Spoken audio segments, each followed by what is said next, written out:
Good evening. I'm so pleased that you can join us all here this evening. I'm Karen Taylor, Program Director of the General Society of Mechanics and Tradesmen of the City of New York. This is our second fall 2020 landmark lecture, and we will have our third landmark lecture next week. We're very pleased to be able to present this series of lectures with the New York Landmarks Conservancy, and I want to express our appreciation for their help and support. For those of you who might be less familiar with the General Society, a brief introduction. The General Society of Mechanics and Tradesmen of the City of New York was founded in 1785 by the skilled craftsmen of the City of New York. Today, our 235-year-old organization continues to serve the people of the City of New York through our educational and cultural programs. These include our tuition-free Mechanics Institute, our John M. Mossman Lock Museum, our General Society Library, which is going to be celebrating 200 years in November, and finally, our lecture series. It was first started in 1837, so we're very pleased to have another wonderful lecture to add to this tradition. Now, during the lecture, there'll be an opportunity to submit typewritten questions through the Q&A section. At the end of the talk, we'll answer as many of these questions as we can in our short Q&A session. But just to let you know in advance that we may not be able to answer them all. Our talk tonight was postponed from March 17th, and it's such a great pleasure for us that we've been able to rearrange it and highlight the wonderful work of Spirit Ironworks, and in particular their project at Henry Street Settlement. As part of tonight's talk, we'll also have several special guests joining us. To introduce our speaker this evening, I'm very pleased to introduce the curator for the series, Lisa Easton, a partner in the New York City-based architecture and historic preservation firm, Easton Architects. Lisa, thank you so much. Thank you, Karen. Thank you everyone for joining us this evening. I wish it were live and in person, but this is the next best thing. So I hope you enjoy the lecture tonight. I certainly will. I just wanted to give you a little brief introduction and then introduce Rachel and her brother Tim, who will be presenting tonight. Preservation provides us with tangible objects that provide identity, memory, and continuity to ourselves, our communities, and our personal history. It helps root us in our heritage. It develops unity and provides a spirit that helps define a neighborhood, a community, a city. It establishes a timeline, and it provides answers to the questions of time and place, rise and fall, riches and neglect. Preservation is not about being nostalgic. It is about living in a better present. That we are a part of, and a broader reach that connects eras, creates continuity, and embraces a more cumulative whole. And this is as important as the physical landmarks that represent our past and provide the foundation for our future. I'm honored to be a part of the General Society of Mechanics and Tradesmen 2020 Labor, Literature, and Landmarks Lecture Series. And when asked to curate the 4-part series, I wanted to bring together a group of individuals whose experience captures the essence of preserving our treasured landmarks, from technology of materials and methodology to advocacy and historic research. Tonight, I'm honored to introduce our third lecturer in this year's series, Rachel Miller. Rachel is an artist, craftsman, and blacksmith. She is co-owner, along with her brother Tim, of Spirit Ironworks. Rachel received a Bachelor of Fine Arts in Sculpture from the University of Arts in Philadelphia and went on to apprentice with some of the great master smiths, including Frank Turley, Peter Rose, and Tom Joyce. Tim Miller, Rachel's brother and business partner, received his BFA in metalsmithing from SUNY New Paltz. He is a master smith and toolmaker, having studied under great blacksmiths, including Noel Putnam and Jay Close. He has taught toolmaking at Peters Valley School of Craft in Layton, New York, the Brookfield Center for Craft in Brookfield, Connecticut, and in their own shop at Spirit Ironworks, located in Bayport, New York. Together, Rachel and Tim have worked on a variety of commissions, including the Jeff Koons Civil War mortar sculpture, which is an historically faithful recreation of the Dictator mortar, as well as the sculpture replicating the Liberty Bell, hand rope stanchions for the Brooklyn Bridge, and many local restoration projects, including the Lakeview Cemetery gates in Patchogue, New York, and historic hardware for the Long Island Maritime Museum, among many of their accomplishments. Together, Rachel and Tim have executed a wide variety of projects, from private commissions to authentic restorations and replications, and have exhibited their sculptures locally and nationally. Rachel and Tim epitomize the General Society's motto, "By hammer in hand, all arts do stand." It is my great pleasure to introduce to you Rachel Miller and Tim Miller. Hello, everyone. My name is Rachel Miller, and I am one of the owners of Spirit Ironworks. We are blacksmiths, and one of our specialties is historical restoration. Every once in a while, we have an opportunity to work on a project that has a higher purpose and engages us on many levels. This project was one of those.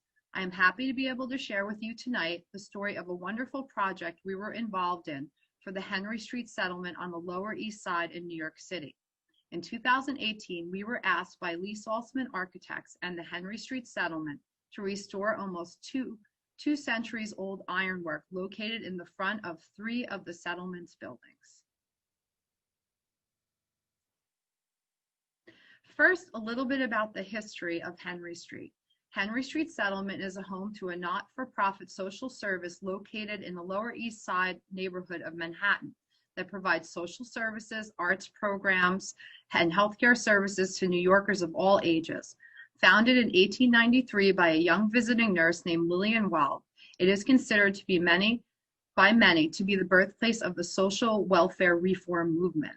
Over the years, the settlement occupied several buildings in the area, including 263, 265, and 267 Henry Street.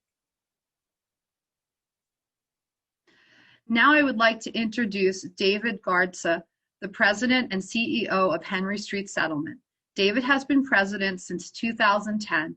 He joined Henry Street's workforce development in 2001 and became their chief administrator in 2005.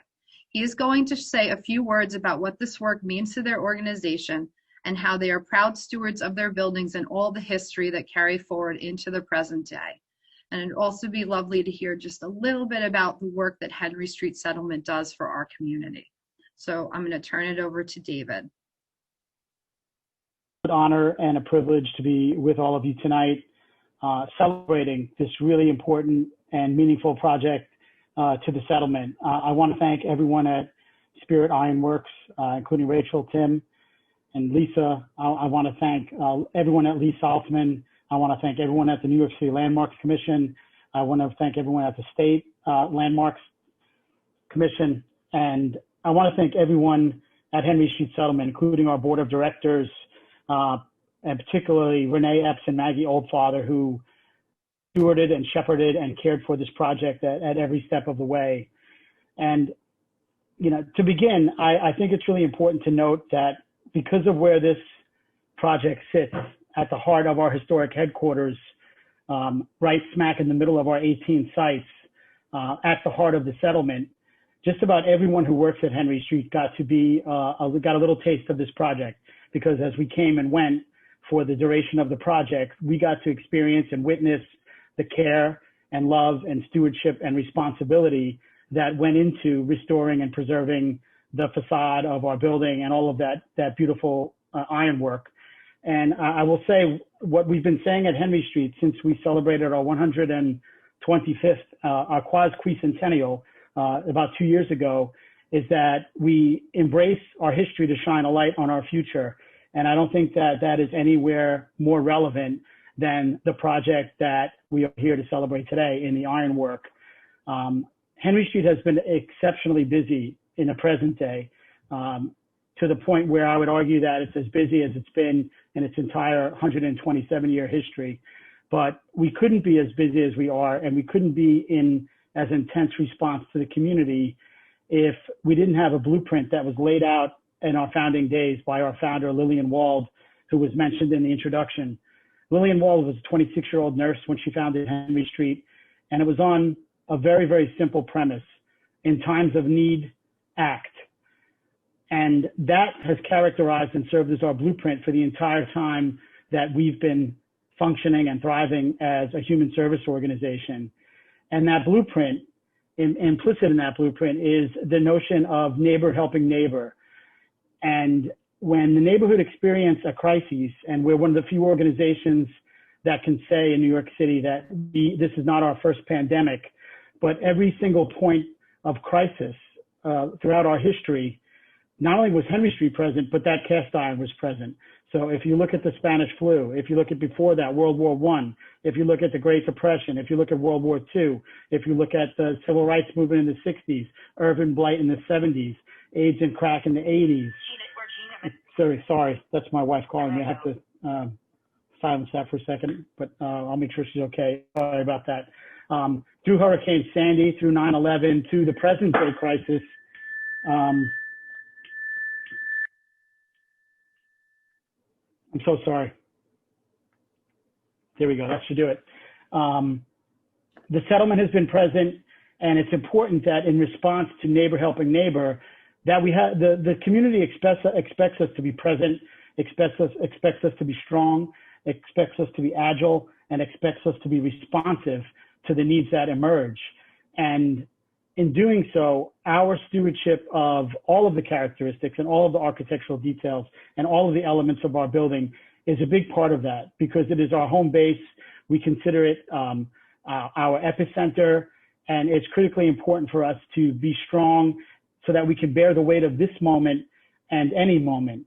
And so that's why we wrap our heads and our hearts around projects like this, because it represents an investment in our history and in our present and in our future. And I will also say that in response to COVID, Henry Street Settlement has been acutely active. To date, we've delivered 400,000 meals to people who are facing food insecurity.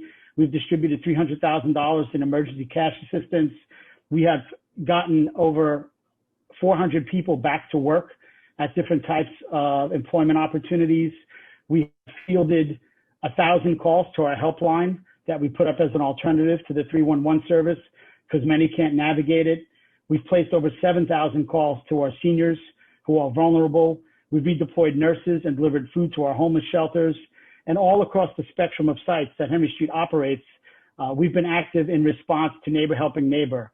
And it all stems back to that blueprint statement, in times of need, act, that simply would not be possible if we didn't have the strong infrastructure and the investment in our history and the strong foundation that's reflected in the bricks of our building, and that's reflected in the cast iron of our building, and that's reflected in the heart of the settlement. So I'm really delighted to be here tonight.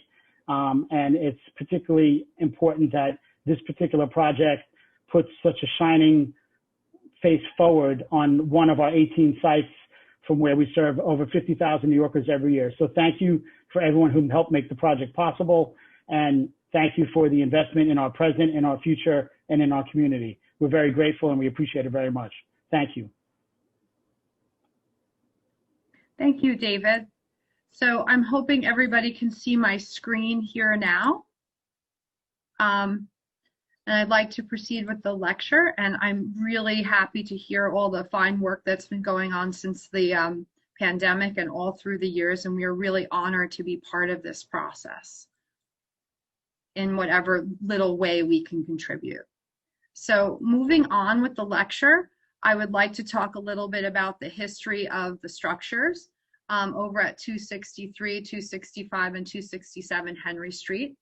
263 and 265, which are over here, I'm just going to set up my laser pointer, are the first two buildings on the left. They were federal style row homes that were built in the late 1820s to early 1930s. To date, their original architects remain unknown.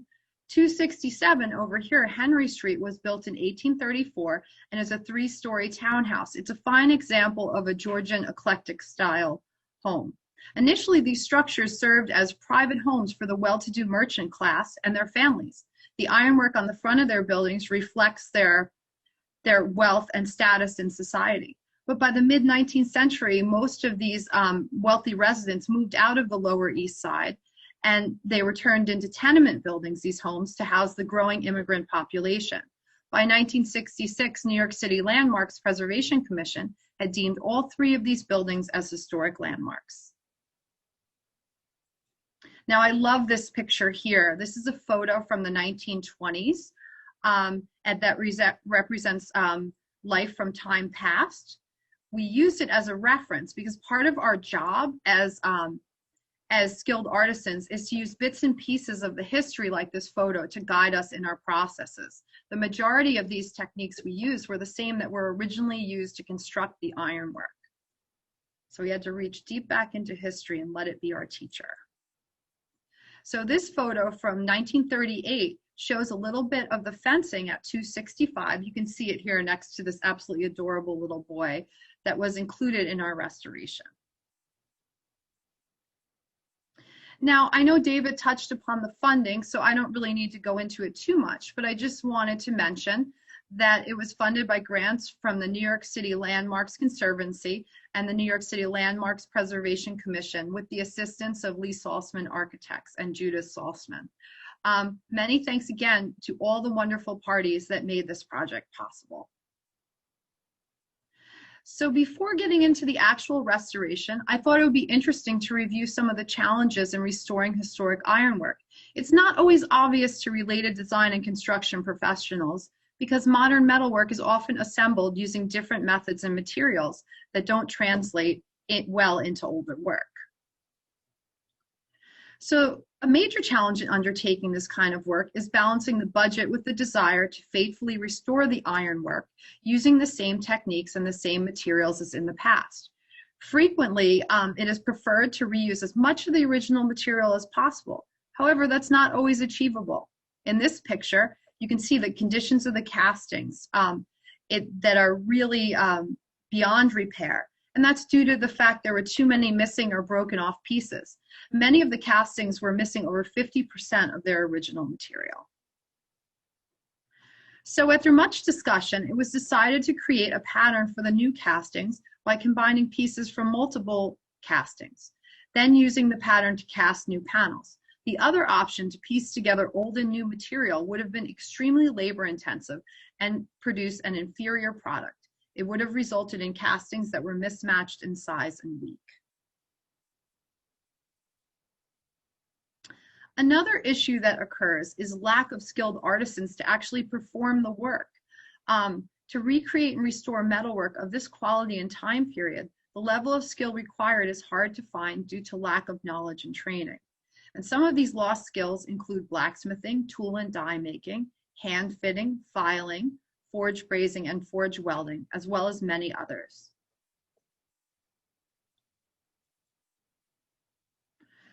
Another thing that happens is we have to oftentimes recreate missing components. They have to be made by hand, requiring hours of labor and a great deal of skill, as none of these parts are readily available. They're not available via a catalog, obviously.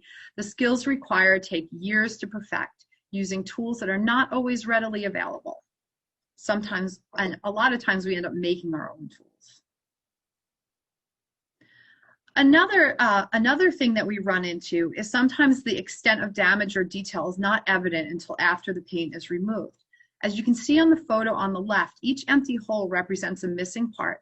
There's corrosion on some of the material that far exceeds what we originally thought. The corner bars, which you can see over here, they reveal complex assembly methods such as multiple joints that pass through each other. Some of these issues were quite a surprise and unanticipated, thus requiring a change in how we restored these columns. Another thing that happens is sometimes beautiful details on these posts emerge after paint is removed. I was just going to bring Timothy in for a minute to speak about some of the unique historical details. He's going to take the screen. Hello, everyone. So some of the details on these posts that surprised us were, for example, this acorn finial. There was detail chiseled into the top of the finial, as well as decorative beads. These spindles here with the center section, you can see the seam right here. This was actually a collar of metal that was heated up and wrapped around the bar and forge welded to the bar. We also have these decorative urns here and here, and interestingly enough, on each newel post, there were 2 different sizes. So that led to a little bit of confusion. And then on the left here, we see there's a brass or bronze rosette. The scroll work is riveted in place. We have later repairs where somebody used a nut and a screw to hold it together. So there was a lot more going on there than what we initially thought. Thank you, Tim, for telling us a little bit more about these details. They really have quite a lot of wonderful craftsmanship involved just in these individual pieces. So another issue that we get into is complex joinery methods. So these images illustrate some of the complex joinery that is involved in the project. This includes mortise and tenon joinery and the extensive use of pins and screws, some of it very elaborate. And because of this joinery, if a piece needed to be replaced, it required disassembling a larger portion of the ironwork because everything was interconnected, sometimes adding hours of unanticipated work. Now I'd like to talk about the process of the restoration and the various steps that were involved. So first, what we did is we performed a site survey. So the first step was to travel to Henry Street and carefully inspect the almost 2 centuries old ironwork. The physical assessment included photographing the site conditions with the original ironwork in place. We then compared our site photos with the historical images of the ironwork so we can determine what restoration and repairs were needed. The initial survey was done by Lee Saltzman, as you can see here. This is one of their drawings. And they also show the original conditions and proposed repairs as well as historic photos. And I've also attached, just for your interest, some of the photos we took to assess the damage. You can see up here that we have some damage missing in cast cap molding, very few pieces left. No cast panel had any of its parts intact. Here's a photo of the highly detailed post. You can see the original condition. You can see up here that the original finials and scroll work were missing, that the hand-forged scrolls were made from genuine wrought iron as well as a lot of the other scroll work. The decorative floral motif railing inserts were made from cast iron, and this was at 265 Henry Street. Here is also an example of what years of exposure does to the metalwork. Water became trapped between these 2 pieces on the top, causing them to corrode and buckle. At this point, they are beyond repair. This I included because it's very interesting. It appears that due to some of the damage in this ironwork, that it appears to be sat on. The adjacent building next to this fencing was a firehouse. So it is believed that maybe the fireman on duty may have sat on top of the railing. And this is the reason that the bar is bent and the spikes had been removed, because you can see the top railings missing the spikes. There are also lots of missing castings and other forged components. And you can also see the bent scroll work, which may have been used as a footrest. And here in this image, mismatched fencing pickets were added later. So there's like 3 different kinds of finials or no finials on some. There's poorly executed repairs and add-ons. And there's modifications to the original railing, which I'm sure we can all agree were not the most graceful ones. Here is a close-up, an example of a badly damaged hand-forged finial made from wrought iron. We had to create several of these for the project. So the next step was to generate shop drawings for the preservation architect and the New York Landmarks Preservation Commission for review and approval. So here's just a sample of one of our drawings. In this drawing, a photo of the damaged railing is added, An elevation of the intended restoration plan was created and reference photos included. And then in the second drawing, this is of the newel post, and it's with the damage assessed, detailing what needs to be replaced and restored, which is always important to include the scope of the restoration. These posts were quite elaborate with lots of missing parts and complex joinery requiring hours of work. And then there's a section of details of the adjacent fencing.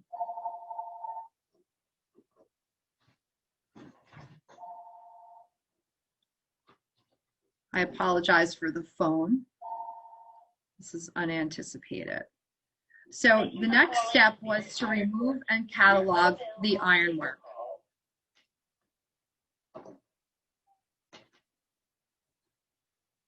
First, after the site survey, the next step was to remove the ironwork and carefully catalog all the individual pieces and how they fit together.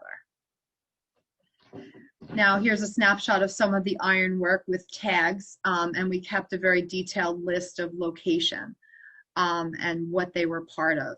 Now, this ensures that all the loose components go back to their original spots. Due to the handmade nature of all the parts, similar elements may not be interchangeable.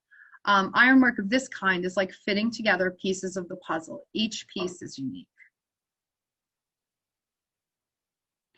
After many layers of paint are removed, you can see in this photo before and after paint removal, the good, the bad, and the ugly all become obvious. In this instance, this piece was in pretty nice condition. You're actually surprised. Now, during our assessment, we examined the ironwork and we observed that it was made from a mixture of genuine wrought iron and cast iron.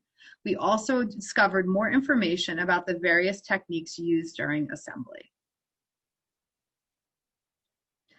Now, one of the materials used was genuine wrought iron. All the forged pieces and frames on this project were made from it. This is a different material than what is used today. The term wrought iron is used loosely to indicate any kind of steel used in ornamental ironwork. Genuine wrought iron was a forgeable ferrous material that was made until about the mid-20th century. It has been replaced by mild modern steel. It is originally called wrought because it distinguishes itself from cast or poured iron because its manufacture required extensive forming. Sourcing original wrought iron can be challenging as it is no longer commercially manufactured, which means we had to use a lot of reclaimed material for this project. Here the photo shows an anchor made from genuine wrought iron. You can see the fiber, it illustrates the fibrous nature of the material. It looks like, appears to have a grain like wood. And since most of the material is reclaimed, we had to use a lot of, sourcing the material was quite difficult. And moving on to the next slide, you can see here that this is how the genuine wrought iron started out as a square, and we actually forged it into long flat bar for the correct profile, size, and thickness for the scroll work. So there's a fair amount of work that just went into preparing the historic material. Now, I thought since the ironwork has several different methods used, we have forged metalwork and we have cast iron, I thought it would be important to illustrate the difference between casting versus forging. When the metal is cast, the material is heated above its melting temperature and poured into the mold to solidify. You can see some molten metal being poured into a mold in this photo. Now, cast iron has a relatively low melting temperature and tends to be brittle, which could be part of the reason that there were so many castings that had broken or missing pieces on the fencing. When the metal is forged, it's heated to below its melting temperature and manipulated into shape using hammers and other tools. Most of the material forged was genuine wrought iron. And here is a photo of Tim at the coal forge using many of the same tools that were used back then. I thought that would be helpful to include. A lot of these tools are made by hand for the smith for specific jobs. Now I was going to bring Tim back in just to talk about some pre-Civil War metalworking techniques as the Henry Street Ironwork is a good example of federal style ironwork constructed in the 1830s and employs many of these techniques. Here's Tim. So the metal workers of the time only had access to a few primitive machines, probably some form of drilling machine, maybe even not as complex as the one in the painting that we're showing. They may have had a simple lathe. They had obviously a blacksmith's forge and an anvil. But today, craftsmen would have welding machines, powered grinders, powered saws. It's quite likely they might have been drilling holes by hand and sawing material by hand. The quality of the wrought iron that was available to them varied significantly. Some wrought iron was very easy to forge and work hot.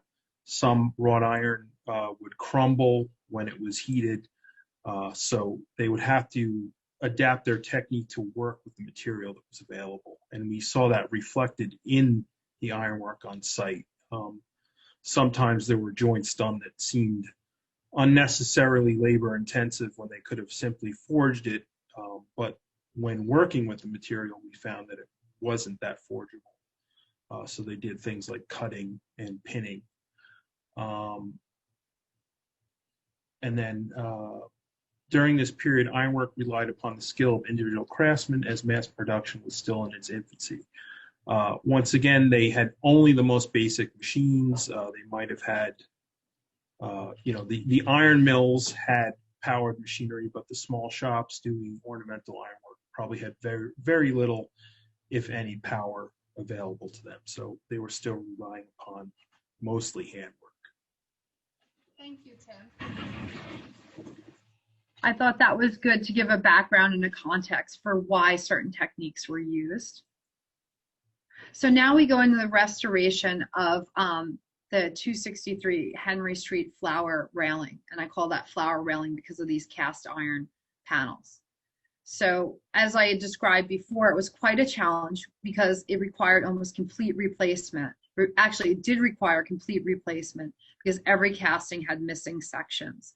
The original frame was also badly warped and very thin. It was due to the fact that the masonry had shifted around and moved over the years and bent and buckled. So you can also see the various repairs, the straps and braces holding the railing together. So as I touched upon earlier, a pattern had to be created to replicate the original components.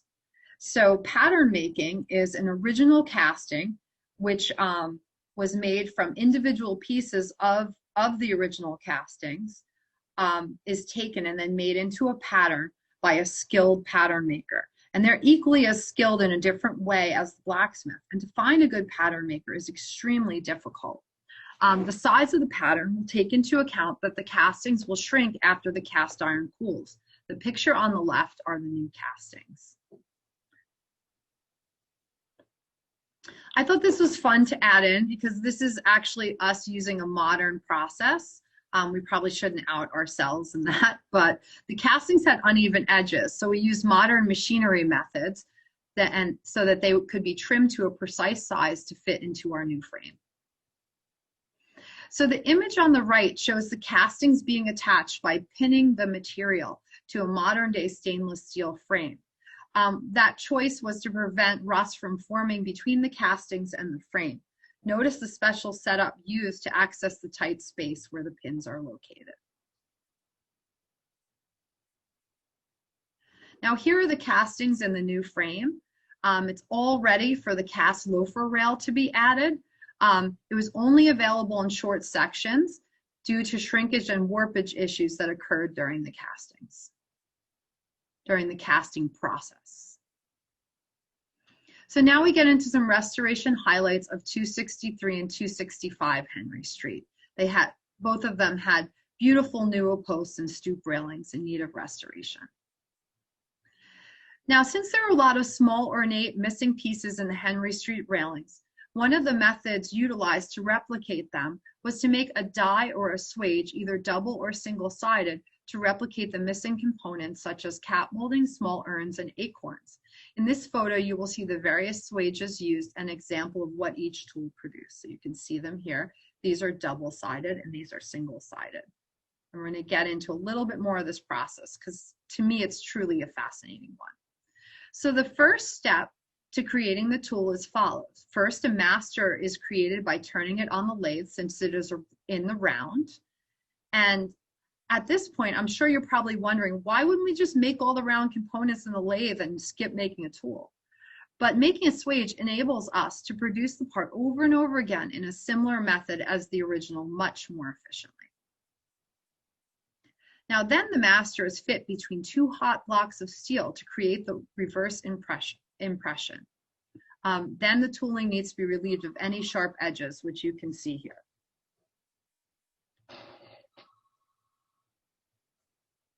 Here is the final product after the round bar is struck between the two dies shown on the left. So here's the dies and here's the product.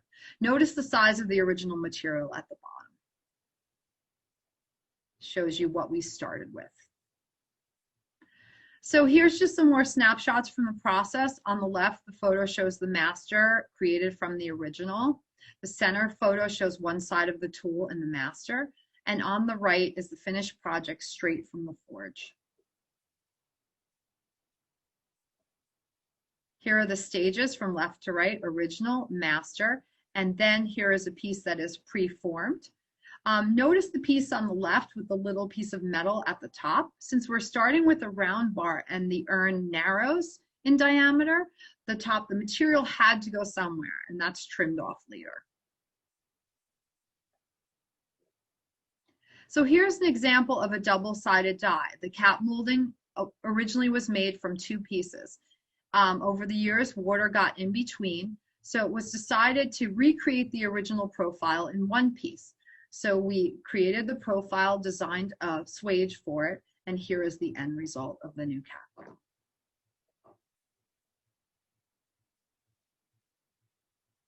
Now we're going into a little bit about the newel post restoration. They were extremely complex with lots of details. So for this reason, detailed notes were taken on the top portion of the post before they were disassembled. The details included scrolls with chiseled inlaid lines, a central acorn finial, a pineapple casting, and various decorative urns and balls, all pinned and riveted together. The center collar where the scrolls is joined required a custom tool to replicate. Here's a photo of some scrolls made from the reclaimed wrought iron. And as you saw before, the material was forged into the basic shape and then was hammered into this scroll to match an existing one that was already there. So in this photo, we're fitting the main scrolls around the central pineapple finial. And you can see there's some lovely chiseled details that we put in. And the ends are shaped like fans, which we call fishtail scrolls. Now here's an anatomy of one of the joints of the newel post. In the side-by-side photo, you can see how one of the joints was constructed. One side has a round tenon, this is shown at the left here, and the other side has a shouldered bar with a hole drilled in it. So the photo on the right shows the joint partially assembled. And just to give you an idea, it took 7 individual operations to replicate this joint. I think this is a really good example of how complex some of the parts were. Nowadays, the parts would simply be welded together and ground smooth, saving much labor. So now I'm going to bring Tim back in to tell a little story about this gate that we restored. So Tim, here's Tim. So I look at this gate and I sort of smile because it has a little secret that nobody knows. So I took when I disassembled the gate, it was determined this bar here was really badly corroded. It had pock marks in it that were more than half the thickness, so I had to reproduce it. So here, side by side, I have the original and the bar that I reproduced. And you can see I had a special tool to punch out the holes. But when I went and I put it back together, no matter what I did, I kept on shuffling the pickets around. I couldn't get it to go back square.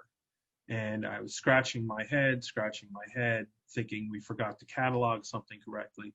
And then I went and I looked at photographs of the site, and I realized that the steps that this gate was over were not straight or level at all. And the gate had been built to fit that quirky little space. So, but I also knew that the masonry contractors would come back and make that all square and level and perfect. So we didn't want to put back a wonky gate in place. So I had to extend the bottom of each of these pickets a little bit. Each one was a little bit longer to accommodate for the slope that was there. So now the gate is all square and perfect, but a lot of older work just is simply not square or straight or level. Thank you, Tim. So I'm going to move on to the next slide. So in this one, we discovered that after paint removal, we were surprised to learn that each fencing picket on the 265 fencing was originally surrounded by lead packing to hold it in place. In the photo on the right, one of our artisans is using a flat punch to pack in lead and secure the picket in place. This is an example of the kind of techniques that were necessary before modern welding was available. The bottom of the pickets are riveting in place just like the gate on the earlier slide. This is not the first time restoring old ironwork has taught us a trick or two.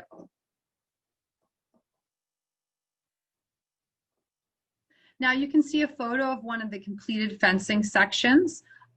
It was sent to illustrate what was original material and what was new material. So you can see our labels there cataloging that. Now I get into restoring the 267 Henry Street fencing. And here is a few snapshots cataloging the restoration of the original Loafer railings at 267. It was an involved process. The missing top bar was remade as shown up here on the upper right-hand side. It was made from reclaimed wrought iron and forged and hammered to match the style and dimension of the existing pieces. The missing spikes were made as well. You can see the various stages in the center. Now there's a picture over here showing the blacksmith cutting and making the spikes. And once made, each spike was passed through these square holes and riveted over. And this method of recreation was very much in line with the original method of construction during the 1830s. And here, this is forging a gate latch. The bar is split here, it's opened up, and then it's welded onto itself. So it's welded in the fire using a process called forge welding. Nowadays, to be frank, it would be water jet or plasma cut from plate. And here is a few photos of this multi-step process in making the fleur-de-lis. You can see that there's the forged material. Here's the 3 pieces. The pieces are individually made and then forge welded together. You can see 1, 2, 3 here becomes 1. And then it is tenoned. You can see in this picture up here where it's orange, there's a little tenon there, and this will get inserted through the bottom of the fencing. Now here we're riveting in replacement circles. You can see the tight space that we're getting into. So we had to use a special tool to do so. Here we are setting the collars around the fleur-de-lis after riveting them in, as you can see at the bottom here. And the collars were generally used to join things together, and some of them can be quite decorative. This one is actually very simple. And here is the restored fencing panel. We still have to rivet on the top here, but you can see it's definitely in a lot better shape than it was originally. So now everything's ready for installation. I just included a few photos here of what we were doing. Henry Street also replaced some masonry and reset some masonry because that was also in poor condition in certain areas. And here are some completed photos of the new posts with the pineapple finials, everything restored. You can see the railings here with the new cap molding, fresh paint. And over here is the fencing restored, new masonry as well, new finials, a gate with a new gate latch that is now square.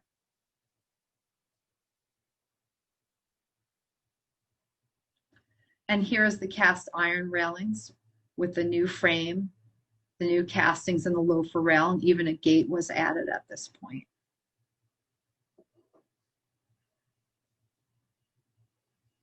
And here is the stoop railing at 265, the front view with the restored newel posts.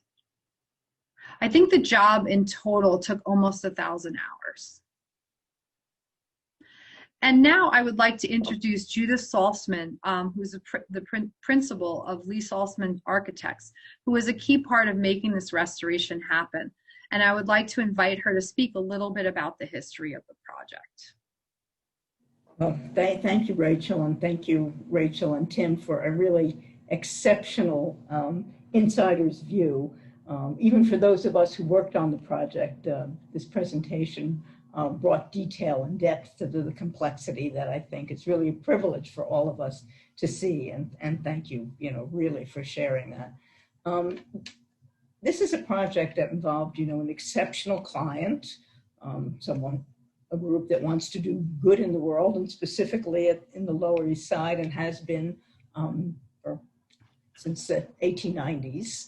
An exceptional contractor, as you can see, whose passion and knowledge was really made this an experience that all of us, I just lost my image, that all of us learned so much, and there was a sense of excitement. They would say, oh, we took the paint off and we discovered on the underside of the pineapple there's an acorn. And there was just a constant ongoing, and many thanks also to Inda Sexer in our office, who was the project manager, and also for the involvement of the city and the New York Landmarks Conservancy. So the commission and the conservancy, both of whom assisted by giving grants, so the proper level of restoration and preservation could be part of this incredible project for Henry Street settlement. And so it really was a perfect storm in the positive sense of bringing all those pieces together, so that we really created something here, restored something with all its history and its mix. As you know, the 1827 and 1834 buildings were altered many times, but the buildings were restored in 1964 and designated by the Landmarks Commission, one of their earliest acts in 1966, stating that they chose to restore their buildings and continue to use them rather than raising them. And that's actually in the designation report. And so I think the continuity of the respect for the history, the level of stewardship, the intent to do fine preservation work within the context of the greater city, and really all these pieces came together, and I found it a privilege to work on. I just do want to tell a small story that I met Rachel at a breakfast presentation at the New York Landmarks Conservancy, where she handed me her business card, which was bronze and very heavy. And she handed me, I thought, oh, this is a bit heavy. And I started to hand it back to her, and then I looked at it and said, oh, it's incredibly beautiful. I will keep it. And it started Lee Salzman Architects working with Spirit Ironworks, for which I am endlessly appreciative. So thank you.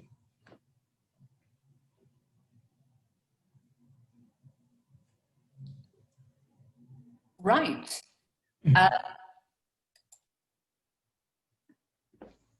Thank you so much. I think I want to thank Rachel and Tim and David and Judith. I'll say a few more words at the end of the lecture, but now we will start the Q&A. And as I did mention at the beginning, we may not be able to answer everyone's question, but we will do our best in the 10 or 15 minutes we have left. So I'm going to start with the first question we were asked, and this is from Abby Heller.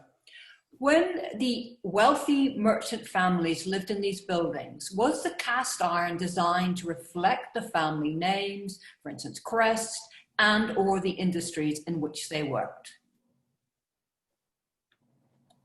We're certainly not aware of any specific relationship to that. I mean, the history is limited in what background we have on this, but I could not speak to any direct relationship to that.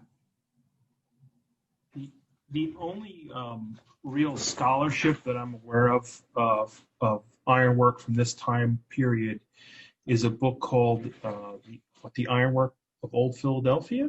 Yeah. And they don't really talk so much about family connections, but they do talk about some of the meaning of the symbols, such as the pineapple finial on the newel post being a symbol of hospitality. You know, some of the things like scroll works date back to the scroll work dates back to classical Greece. So I would recommend, if you're interested, take a look at that book called Old Philadelphia Ironwork, I believe, or something along those lines.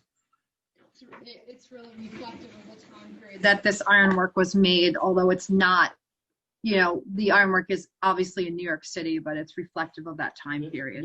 This time period is Right. Kenneth Sisk asks, did you ever use 3D laser scan for measurements or for fabrication? No, this was actually done old school with a tape measure, a piece of paper. In some cases, I was also using calipers and dividers, not even relying on, you know, measuring units, just direct comparison from one part to another, which would have been consistent with how a lot of the work was done at the time. It just works better when you're dealing with hot metal. You got to move fast, and you can't think about numbers. Not that 3D scanning isn't a very valuable resource, but we did not use that for this project. This is another question. Could you talk a bit more about how you prepared the old iron and stripped the paint and how difficult that was? So we have an outside vendor that actually strips the paint for us. But after it was done, obviously when you take apart the metalwork, there's oftentimes lead paint between the pieces. So then you have to go back and remove that as well. So that becomes very labor intensive. But I leave it to a qualified vendor to remove the lead paint. That was something that we did not involve ourselves with. There are also many layers of paint obscuring the detail. And that's common with a lot of ironwork around New York City. There are some treasures on the streets of New York City under 7-8 coats of paint. You wouldn't know it. And obviously the finish that we used was a high quality 2-part urethane. It is no longer lead paint, as we are not allowed to use that now, although it was very effective in its time. This is another question from Abby Heller. Was the pineapple finial widely used during this period as a symbol to welcome visitors, a sign of hospitality? Yeah, yes. Yes. Yeah, absolutely. Yes. Daniel Bianco wonders, can the castings be used for other projects? I suppose they could. The pattern is still available for use, yes. So all is what's needed is to take the pattern, create the mold, and pour more. This, I think, is going to be our. Well, actually, we've got two more questions, and then I think this will be our final questions for the evening. Jerome Katz asks, seeing the extensive ironwork restoration, are there any plans to restore the building facade, i.e. removing the window, air conditioners, replacing them with something less obtrusive? There was actually a significant restoration of the buildings before the ironwork. So we were brought in by Henry Street in 2013 to assist in establishing a restoration scope of work for the exterior, and a grant from the State Historic Preservation Office was used both for the exterior restoration and staircases and hallways on the interior. So this is another case where some of the funding came from the state for the restoration. We have looked into the removal of the window air conditioning units, but this requires a really substantial HVAC program throughout the building, and it was something that was beyond the scope of this project. But the buildings were cleaned. There was a substantial amount of masonry restoration. The work was performed by West New York. Yeah, I can just add very quickly that every brick has been repointed. Every piece of architectural woodwork has been restored, stripped down and restored. The restoration you see here to our headquarters was part of a larger capital campaign, which includes also the acquisition and restoration of the firehouse, which is really the fourth building in our continuous services of our headquarters. And so I look forward to Capital Campaign 2.0 to address the rest of the details, and I'm sure we'll be convening with the extraordinary partners that are around the call to help make that happen. I just hope it happens under my tenure as well. I'm profoundly grateful to be part of this. Thanks. Yeah, and I should add that if you look at the federal doorway, that was in very poor condition, and the leading was brought back, the paint was stripped, all the woodwork was brought back. There were many other and significant areas on the lesser facades which were also quite deteriorated. So it really was a substantial scope of work done. So I'm just going to conclude. There's a couple of comments from the audience. Abby Heller writes again, did you know that Lillian Wald lived and worked at Henry Street? She was a visionary social advocate who was a founder of the Visiting Nurse Service. That seems to dovetail very well with Henry Street Settlement's mission, absolutely. And finally, this is actually a comment from one of Judith's colleagues, Inda Sessner. We at Lee Saltzman Architects so enjoyed working with Spirit Ironworks. The collaboration was a delight. The ironwork restoration was the culmination of the restoration project. One thought that actually moved me as the work moved forward is that when the paint was removed and the team at Spirit Ironworks began to handle the pieces, it occurred to me that the last time the raw material components were actually touched by a human hand was 150 years ago when they were first created. And finally, I'm just going to get another comment from the audience. Misha Hander wants to thank you all for this fantastic presentation. I can only echo her words. Thank you for sharing this extremely beautiful and attentive restoration project with us. Very uplifting. And I want to, again, express our appreciation. This presentation, I know, was a tremendous amount of work. It perhaps didn't take 1,000 hours, but it's still nonetheless, and you know, Rachel's dedication to this presentation. And as I said, you know, 7 months ago, this lecture was going to take place. I want to express so much our appreciation to both Rachel and Tim and all the artisans connected with Spirit Ironworks. Yes. And I know, I want to also introduce you now to Victoria Dangle, our Executive Director, who I think would also like to say a few words. Yes, and I thank you so much to Rachel and to Timothy. We will never look, of course, at ironwork in the same way again.